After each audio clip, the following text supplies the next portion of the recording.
আসসালামু আলাইকুম, সবাইকে স্বাগতম নতুন আরও একটি আপডেট ভিডিওতে। অধিকার অধিকার এমন একটি জিনিস হয়ে পড়েছে বাংলাদেশে, তা আদায় করার জন্য নামতে হয় মাঠে। আর মাঠে না নামলে সে অধিকার কখনোই পূরণ করা পসিবল নয়। পে স্কেল নিয়ে দীর্ঘদিন দেখা দিয়েছে অনিশ্চয়তা আর দুয়াশা। এই দুয়াশার চাদরে ঘিরে রয়েছে পে স্কেল। এই পে স্কেলটা লাখো কর্মীদের স্বপ্ন, কিন্তু পূরণ হবে হবে বলেও হচ্ছে না পূরণ।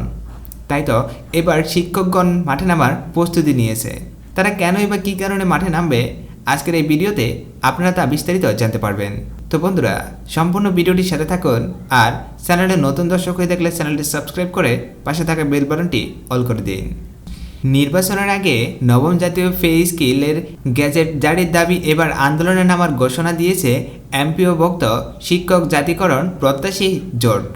আজ রবিবার জোটের সভায় আন্দোলনের কর্মপরিকল্পনা ঠিক করা হবে।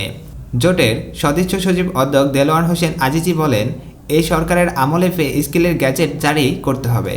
এই সরকার না করলে আগামীতে পে স্কেলের গ্যাজেট নিয়ে অনিশ্চয়তা তৈরি হবে।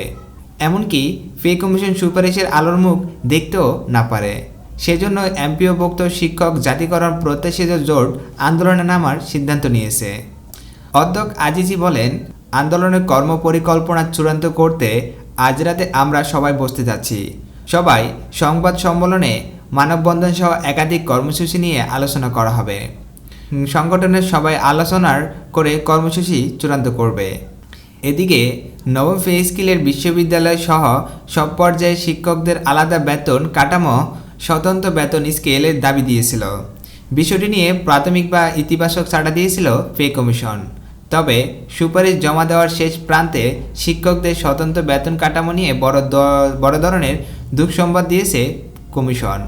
পে কমিশনের একটি সূত্র জানিয়েছে, স্বতন্ত্র বেতন কাঠামো বিষয়টি কমিশনের ইতিবাচক থাকলেও এটি পে কমিশনের বিষয় নয়। পে কমিশনও মূলত বিদ্যমান গ্যাজেটের বিষয়ে সুপারিশ করবে। স্বতন্ত্র বেতন কাঠামো বিষয়টি সার্ভিস কমিশনের ব্যাপার। এখানে পে কমিশনের করণীয় কিছুই নেই। এদিকে নবম পে স্কেলের সুপারিশ চূড়ান্ত করতে আগামী 21শে জানুয়ারি পূর্ণ পে কমিশনের সভা করতে যাচ্ছে পে কমিশন।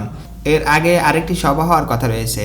সবাই কমিশন তাদের সুপারিশ চূড়ান্ত করে সরকারের কাছে তা জমা দেবে বলে জানা গেছে।